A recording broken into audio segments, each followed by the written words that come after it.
নোয়াখালীতে গত ১২ ঘন্টায় ৩ সেন্টিমিটার পানি কমেছে। তবে আজ জেলায় ঝড় বৃষ্টির পূর্বাভাস দিয়েছে আবহাওয়া অফিস। এই খবরে বানভাসী মানুষের মাঝে উদ্বেগ উৎকণ্ঠা দেখা দিয়েছে। নোয়াখালী জেলা প্রশাসক কার্যালয়ের সামনে থেকে সেখানকার সবশেষ খবর জানাচ্ছেন প্রতিনিধি মোহাম্মদ সোহেল। ধন্যবাদ আপনাকে। আমি এই মুহূর্তে দাঁড়িয়ে আছি নোয়াখালী জেলা প্রশাসক কার্যালয়ের সামনে। এখানকার পরিস্থিতি আপনারা দেখতেই পাচ্ছেন যে এখনও নোয়াখালী জেলা প্রশাসক কার্যালয়ের সেই সামনের সড়ক এবং আশপাশের এলাকা পুরোটাই কিন্তু আপনার পানির নিচে তলিয়ে আছে।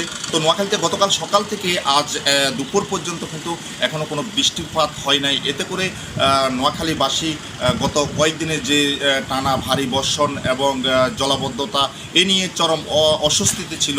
আজ যে সূর্যের আলো দেখার কারণে একটু আশার আলো জাগতে শুরু করেছে জেলাবাসীর মাঝে। নোয়াখালীতে সৃষ্ট বন্যা পরিস্থিতিতে এখনও কিন্তু লাখ লাখ মানুষ পানিবন্দী রয়েছেন। এদের মধ্যে প্রায় লক্ষাধিক মানুষ বিভিন্ন আশ্রয়ণ কেন্দ্রে আশ্রয় নিয়েছেন।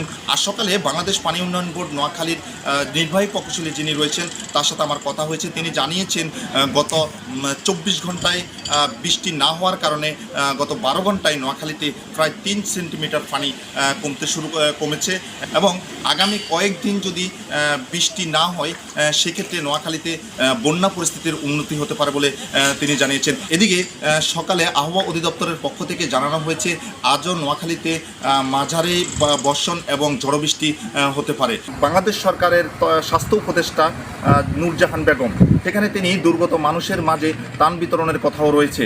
তো এই ছিল আমার কাছে নোয়াখালী থেকে সর্বশেষ। ২৫০টিরও বেশি ডিজাইন অপশন নিয়ে ওয়ালটন স্মার্ট ফ্রিজ, বোঝে আপনার প্রয়োজন।